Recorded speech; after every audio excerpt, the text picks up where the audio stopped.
감사합니다. 오늘 예배 나오신 여러분들을 진심으로 환영하고 축복하고 하나님께서 저와 여러분들에게 은혜와 평강을 가득 넘치게 채워주시기를 예수님의 이름으로 간절히 축원드립니다. 자, 오늘 말씀의 제목은 상처보다 더 큰 은혜라는 말씀의 제목으로 제가 말씀을 조금 드리겠습니다.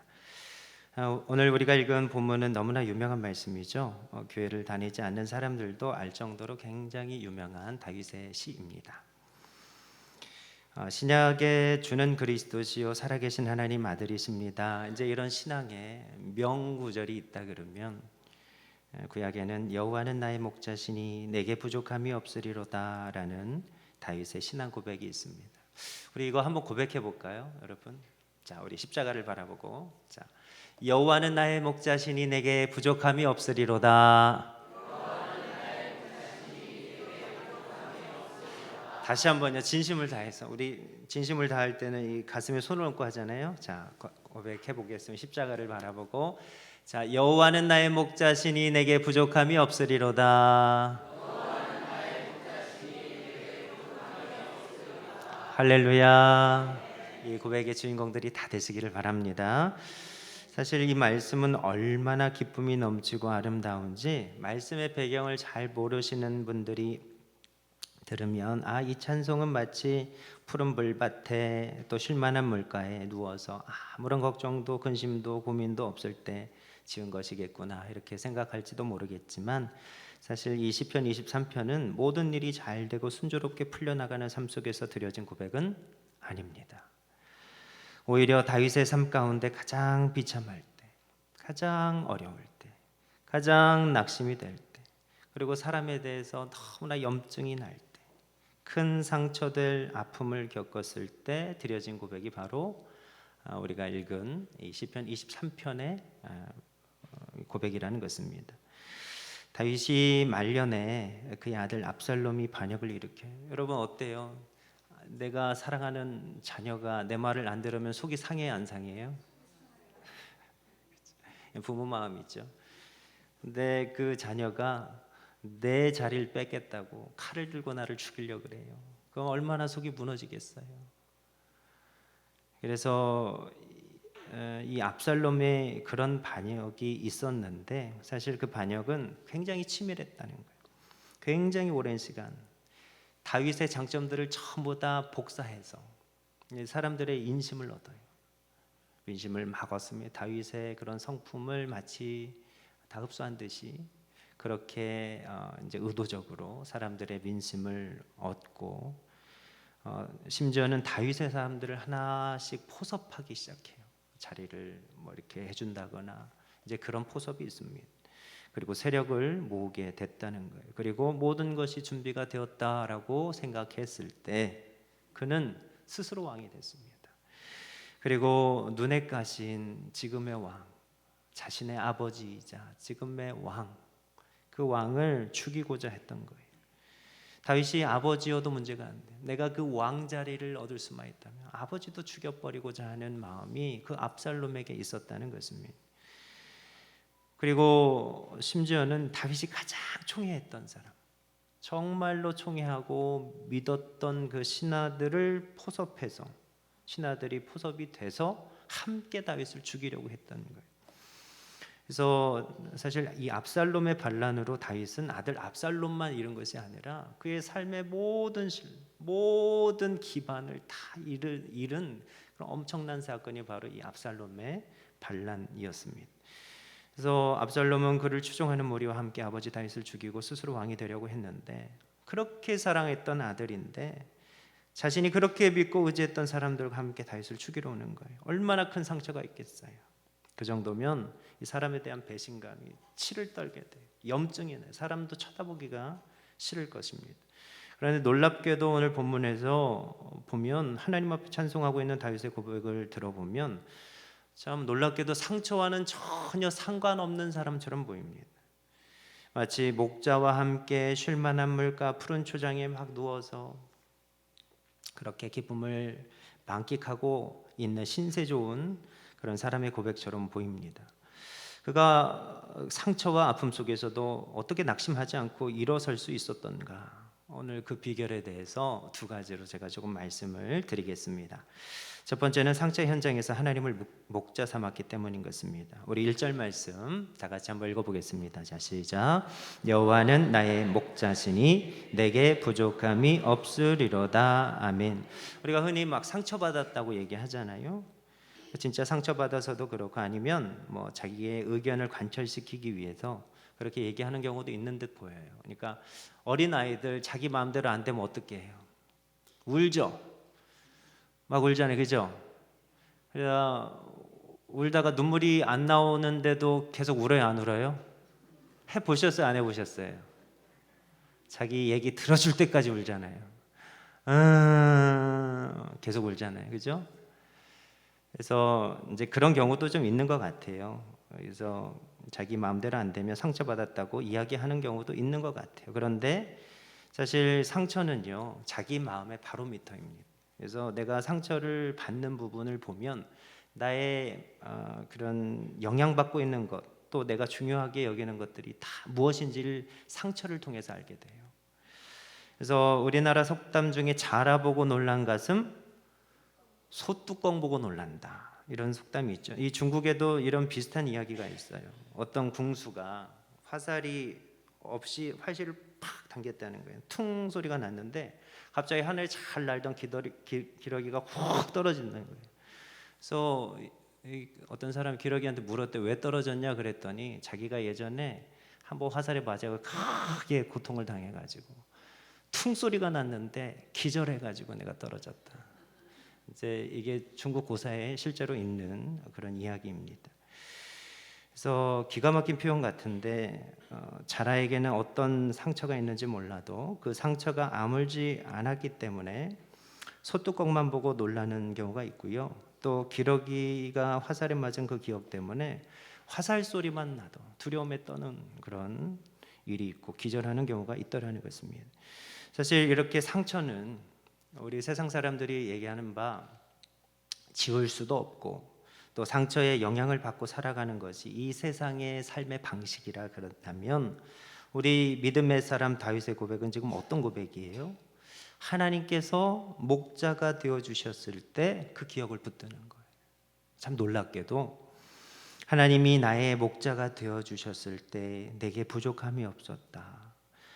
내가 하나님의 인도하심대로 따랐을 때 내게 부족함이 없었다. 그리고 앞으로도 하나님을 목자 삼아 하나님의 인도하심을 따라가면 내게 부족함이 없을 것이다.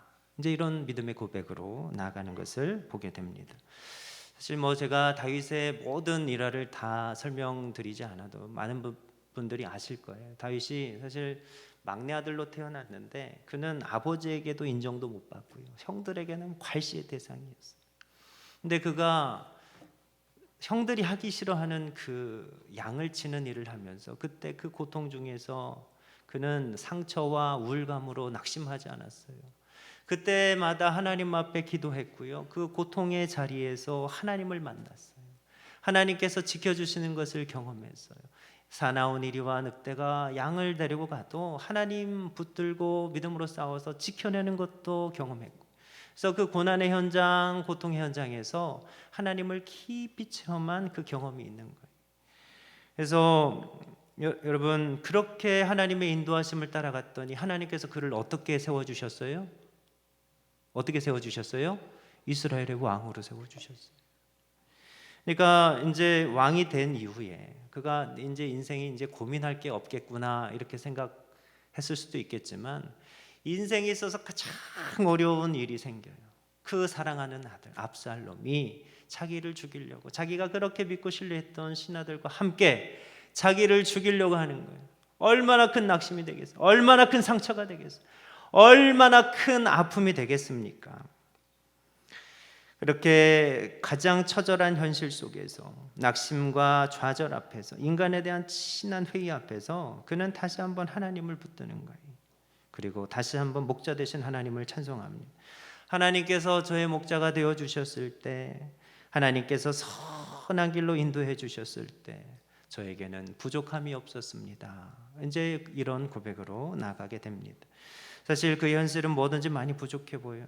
왕으로서 힘도 없어 보이고요. 자신을 따르는 병사들도 많이 부족해 보여요. 승리하기도 많이 부족해 보입니다. 그런데 그는 그 부족함이 많아 보이는 현실 앞에서 부족한 것, 상처를 붙들지 않았던 거예요. 앞으로 하나님께서 인도하셔서 나를 선한 길로 인도하실 하나님이 하실 일을 바라봤던 거예요. 그랬더니 무엇이 보이기 시작했는가? 그의 지난날의 일생이 다 보이게 되었고, 지난날의 때마다 시마다 도우시고 피할 길을 내시고 은혜를 주셔서 자신에게 크신 은혜를 허락하신 하나님의 귀한 섭리와 은혜가 보이기 시작했더라는 것입니다. 그래서 지금 비록 칼을 든 아들에게 쫓기는 신세고 믿었던 신하들마저 자기를 죽이려 하고 있고 마음은 무너지고 앞길은 어찌 될지 모르겠고 배신감과 상처에 온몸과 마음이 뭉들어 있지만 목자가 되어주신 하나님을 찬송하니까 여러분 놀라운 고백이 나오게 되는 거예요. 어떤 고백이에요? 내가 부족함이 없으리로다. 할렐루야. 그래서 여러분 세상은요 상처를 주는 존재와 상황이 참 많아요. 그러나 믿음의 사람은 상처를 받으나 상처에 영향받고 사는 사람들이 되어서는 안 됩니다. 상처보다 더 큰 은혜를 주시는 하나님께 영향을 받고 사는 사람들이 되어야 될 줄로 믿습니다. 여러분 하나님을 향한 믿음을 가진 사람이 하나님이 아니라 상처를 받으면 큰일 납니다. 상처를 상처를 받으면 계속 밤에 기도를 하면 좋은데 상처를 계속 묵상해요. 왜 그랬을까? 왜 저랬을까? 계속 상처를 그렇게 복귀하고 묵상하다가 결국 상처의 열매들이 득실득실 나타나게 되는 것을 보게 됩니다. 그래서 상처가 많은 사람이 다른 사람도 상처를 많이 줘요. 그래서 그 주변에 온통 상처받았다고 하는 사람들만 있습니다. 그러나 반대로 상처가 아니라 하나님께서 하실 일을 붙들고 하나님께서 주신 은혜를 기억하고 또 하나님께서 주신 그 은혜를 마음속 깊이 간직한 그 사람에게는 놀라운 은혜가 임하는데 더 이상 그 상처가 그의 앞길을 가로막을 수 없다는 것입니다. 그리고 성경은 놀랍게도 복에 대한 새로운 정의를 내리고 있는데 상처가 될 만한 상황에서 하나님을 기억하고 주신 은혜를 기억하는 것 자체가 복이에요. 여러분들 복을 누리며 살고 계십니까? 할렐루야. 저는 우리 사랑하는 성도들이 상처에 휘둘리는 인생이 아니라 하나님의 은혜로 넉넉히 이겨내는 거룩한 주의 자녀들이 다 되시기를 예수님의 이름으로 간절히 축복합니다. 여러분 은혜와 상처는 동시에 받을 수 없어요. 하나님의 놀라우신 은혜가 있으면 상처가 아니에요. 아무리 상처를 주려고 그래도 아무리 상처되는 일이 있어도 하나님의 은혜가 충만하게 임한 인생은요 상처에 주눅들지 않아요. 상처에 좌절하지 않아요. 상처 받은 대로 감정대로 살지 않는다는 거예요. 그래서 어떤 일이 벌어지느냐 똑같은 일을 당했는데 다른 사람들은 툭툭 쓰러지고 분노해서 주변 다 쑥대밭으로 만들고 더욱더 큰 문제를 야기시키는데 똑같은 일을 당했으나 은혜가 임한 사람, 은혜를 받은 사람은 그 상처의 상황에서 하나님을 진하게 경험하게 되는 것입니다. 하나님을 찬송하게 되는 것입니다. 오히려 놀랍게도 그 고통 가운데서 하나님을 더욱더 깊이 체험하고 하나님을 찬송하게 된다는 것입니다. 이게 바로 상처가 아니라 상처보다 더욱 큰 은혜를 주신 하나님을 붙드는 자들에게 임하는 놀라운 은혜인 줄로 믿습니다. 그래서 우리 사랑하는 성들 그랬으면 좋겠어요. 여러분 상처를 묵상하는 것은 마귀에게 나 잡아먹으세요 하는 것과 같아요. 상처가 될 때마다 하나님께서 하실 일을 바라보는 거예요. 그리고 진심으로 정말 진심으로 하나님이 하실 일을 바라보는 자에게 하나님께서 어떻게 하신다고요? 부족함이 없게 하신다. 자, 우리 옆에 계신 손을 붙들고 자, 부족함이 없게 하십니다. 여러분 분명해요. 상처를 묵상하면요 어마어마하게 부족함이 많게 돼요. 그런데 은혜를 붙들면요 하나님께서 주신 은혜 섭리를 붙들면요 그는 부족함이 없게 하신다. 찬송의 주인공이 될 수 있더라는 것입니다. 여러분 그런 은혜가 임한 이들은 반드시 고백하게 되어 있어요. 내게 부족함이 없으리로다. 하나님께서 내 목자가 되어주시면 제게 부족함이 없습니다. 그래서 말하기는 이 믿음의 고백의 주인공들이 다 되시기를 예수님의 이름으로 간절히 축복합니다. 자, 다윗이 상처와 아픔 속에서도 낙심하지 않고 일어설 수 있었던 비결 두 번째는 바로 의의 길로 인도하신다는 것을 믿었기 때문입니다. 자, 우리 3절 말씀 다 같이 한번 읽어보겠습니다. 내 영혼을 소생시키시고 자기 이름을 위하여 의의 길로 인도하시는도다. 아멘. 이 상처의 상황에서 하나님께서 은혜를 주시면, 다시 말해서 은혜를 받으면요, 은혜가 임하면요, 이제 그때부터 나타나는 독특한 특징이 있어요. 더 이상 감정적으로 반응하지 않는다는 거예요. 그래서 상처에 감정으로 대응하지 않고요, 은혜로 대응하게 된다는 거예요. 그래서 은혜가 임하는 것이 너무너무나 중요합니다. 여러분, 은혜가 임하지 않으면요, 믿음 없는 사람처럼 반응할 수밖에 없어요. 아니요, 예수님을 믿는데도, 하나님을 믿는데도요, 믿음 없는 사람보다 더하게 그런 반응을 보일 수가 있더라는 것입니다. 여러분, 압살롬이 하나님을 모르는 사람이 아니었어요.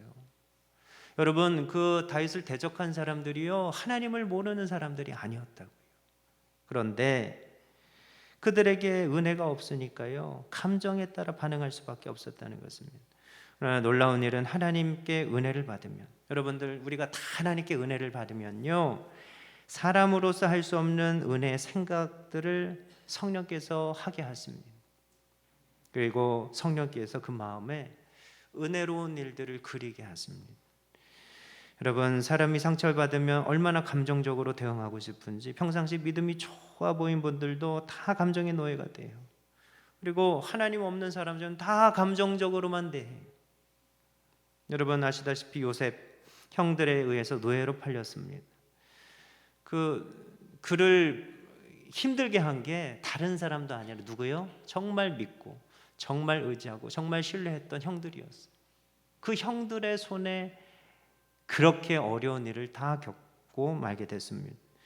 그래서 나중에 그가 하나님의 은혜로 애굽 총리가 됩니다. 여러분, 자, 이제 여러분들이 애굽 총리가 됐어요. 이제 어떻습니까? 그러면 이제 무슨 일이 남았어요? 정의를 실현해야 될 거 아니에요, 그죠? 그래, 안 그래요? 그래서 여러분들이라면 누구 먼저 잡아요? 여러분들이 이제 그렇게 고생 많이 하고 총리가 됐어요. 그러면 이제 누구 먼저 잡아요? 저는 보면 보디발의 아내를 먼저 조금 잡아올 것 같아요. 여러분, 보디발의 아내 얼마나 괘씸합니까? 보디발의 아내를 본보기를 보여서 정의를 실현해야죠. 그렇죠? 그리고 정의를 실현한 후에 이제 누구 차례예요? 여러분들 그 말씀에 집중하시고, 급한 일이 있으면 급한 대로 하시면 되고, 여러분들 말씀을 집중하고 하나님의 말씀을 사모하는 우리 거룩한 주의 자녀들이 되시기 바랍니다. 그래서 여러분, 정의를 실현하는데 이제 보디발의 아내를 본보기로 보여서 정의를 실현한 후에 형들 차례죠. 형들 중에서도 직접적으로 요셉에게 위해를 가했던 형들이 있잖아요. 그래서 그들을 정의를 실현해야 하지 않겠습니까? 요셉이 이거 고민 안 했겠습니까? 저는요, 요셉이 밤잠을 못 이뤘을 거라고 생각합니다. 그가 나중에 형들을 용서할 때 보면 어마어마하게 고민한 흔적을 발견할 수 있습니다. 그가 형들을 용서한 것은 그의 살점을 도려내는 정도의 큰 아픔이 있었던 것으로 보여요. 흔히 말하는 쉬운 용서가 아니었다는 거예요. 뭔가 실수해서 괜찮습니다, 괜찮습니다, 이 정도가 아니라 그가 그 형들을 용서하고 또 그 형들을 진심으로 사랑하기 위해서 굉장히 고민하고 기도한 흔적이 그에게 있었다는 거예요. 근데 여러분, 요셉은요, 그 고통의 현장 가운데서 하나님께 받은 은혜가 있었어요. 그가 지긋지긋한 노예 생활 굉장히 길지 않았습니까? 10수년에 이르는 그 고통스러운 삶의 현장에서 그는 하나님의 주신 은혜를 받았어요. 그래서 그 고통 가운데 하나님을 진하게 체험한 은혜가 있었어요. 그래서 여러분 흔히들 많은 분들이 이제 이거를 어떻게 해석하냐면 나중에 이제 총리가 됐으니까 그 형들을 용서했을 것이다. 이제 이렇게 해석하는 분들도 많지만 사실 그 이상이라고 봅니다. 아무리요 자기가 잘 풀렸어도요 용서가 안 되는 사람들이 있어요. 너무나 가슴 아픈 그런 사람들이 있더라는 거예요. 여러분 만약에 애굽 총리가 돼서 받은 은혜가 없었다면요 그는 되갚아 주는 것이 하나님의 정의라고 생각할지도 몰라요. 그런데 이 요셉은요 노예 생활의 기쁜 고통 가운데서 하나님을 만나고 지켜주신 것을 경험했기 때문에, 그리고 그 고통의 현실 가운데서 은혜 주셨던 하나님을 경험했기 때문에 그가 총리가 되어서도 하나님께 기도한 거예요. 그가 잠도 못 자면서 억울함과 상처 이게 하나님 앞에 기도하면서 비로소 내가 왜 총리가 되었을까? 하나님께서 왜 나에게 총리라는 은혜를 허락해 주셨을까? 비로소 하나님의 뜻을 발견하게 되었던 것으로 보입니다. 여러분 형들에게 선택권이 있었죠. 형들에게 선택권이 있었을 때는 요셉을 어떻게 대했어요? 어떻게 대했어요? 구덩이에 빠뜨리고 노예로 팔아버렸잖아요. 형들이 힘이 있고 선택권이 있었을 때 그렇게 대했어요. 왜요? 상처 때문에 그랬어요. 사실 요셉이 형들에게 직접적인 상처를 준 것으로 보이진 않아요. 그 아버지 야곱이 요셉에게 색동옷을 입혔다 그러는데 그 색동옷은 사실 이제 계승자를 딱 의미하는 거예요. 수많은 형들이 있었는데 뒤에서 두 번째 아들이었던 요셉에게 이 야곱이 계승하겠다 후계자로 지목을 해버린 거예요. 그랬더니 이 형들이 이 질투심과 분노와 시기 때문에 아주 끔찍하게 살아가요. 그래서 저 자리는 원래 내 자리인데 제가 받으면 안 되는데, 제가 나보다 잘 살아서는 안 되는데, 제가 나보다 더 많이 누리면 안 되는데, 형들은 그 질투심에 사로잡혀서 감정적으로 대할 수밖에 없었습니다. 아버지가 요셉을 최고로 대접해주자 나보다 더 대접받는 요셉에게 상처가 생겼습니다. 그리고 그 상처에 눈이 멀어서 요셉을 없애버리려고 했어요. 그런데 참 놀랍게도 하나님께서는 다 바꿔주세요. 하나님은 그러세요. 이제는 입장을 완벽하게 바꿔주십니다. 이제는 요셉에게 선택권이 주어져요. 자, 여러분들이 요셉이라면 어떻게 돼요? 어떻게 할 거예요? 여러분, 형들을 이제 살릴 수도 죽일 수도 있어요. 그러니까 차치하고서라도 나한테 한 것처럼 구덩이에 빠뜨리고요, 며칠간 빠뜨리고 밥도 안 주고요, 물도 안 주고 그렇게 하고 어떻게 해요? 총으로 팔아버려요. 그렇게 하는 게 정의라고 생각할 수 있잖아요. 세상 사람들은 다 그렇게 생각합니다. 그게 정의라고 생각해요. 그런데 요셉은 그 상황에서 그걸 정의라고 생각하지 않았던 것 같아요. 그리고 굉장히 고통스러웠던 것 같습니다. 그래서 그는 하나님께 기도하기 시작해요. 하나님의 뜻은 무엇일까?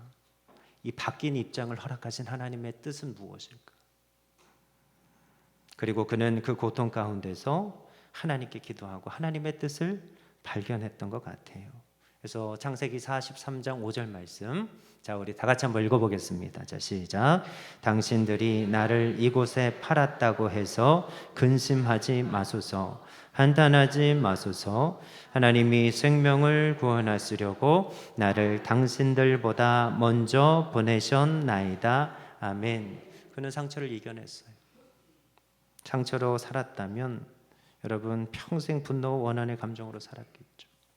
원수를 다 갚았지만, 똑같이 대우했지만 절대로 그 상처가 회복되지는 않았을 것입니다. 그런데 그는 그 선택의 순간에서 하나님께서 주신 은혜를 기억해요. 그리고 이런 고백하죠.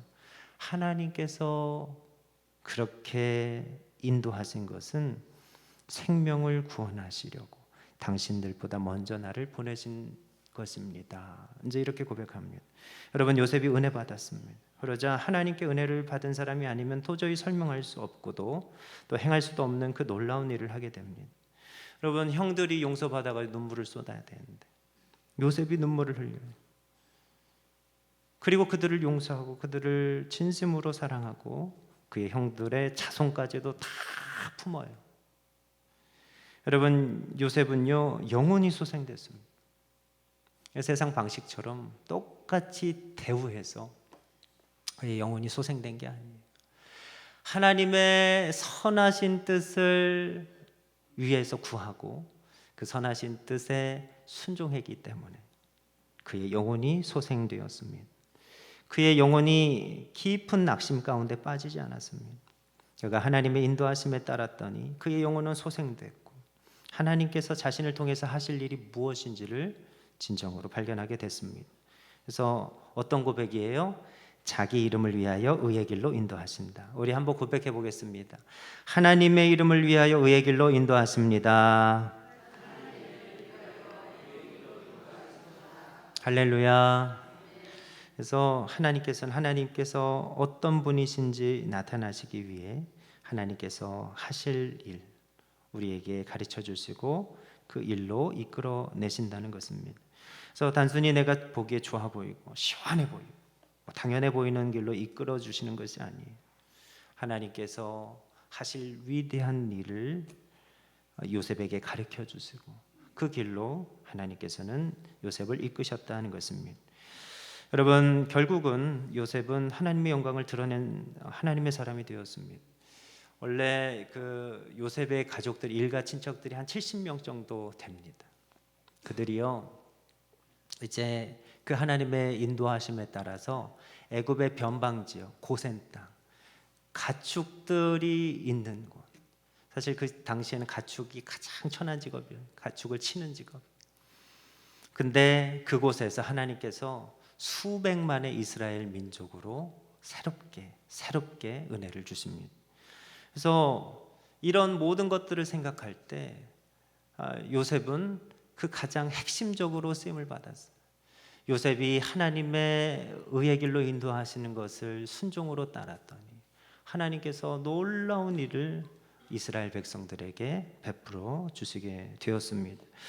여러분, 오늘 말씀의 질문으로 돌아가서요, 상처와 아픔 속에서도 낙심하지 않고 우리가 다시 한번 일어설 수 있는 비결은 무엇인가? 오늘 두 가지 말씀을 조금 드렸습니다. 그래서 첫 번째는 상처의 그 현장에서 상처를 묵상하지 말고 주신 은혜를 붙들라 말씀을 드렸습니다. 또 두 번째는 하나님은 상처의 길로 이끄시는 것이 아니라 감정으로 이끄시는 것이 아니라 의의 길로 인도하신다. 선한 길로 인도하실 때 그 하나님의 길을 따르면 하나님께서는 위대한 일을 이루어내신다 하는 것을 말씀을 드렸습니다. 그래서 바라기는 우리 사랑하시는 모든 성도 여러분들 이번 한 주간도 이 말씀 붙들고 하나님의 놀라우신 은혜와 사랑이 저와 여러분들의 삶 가운데 임하시기를 예수님의 이름으로 간절히 축원드립니다.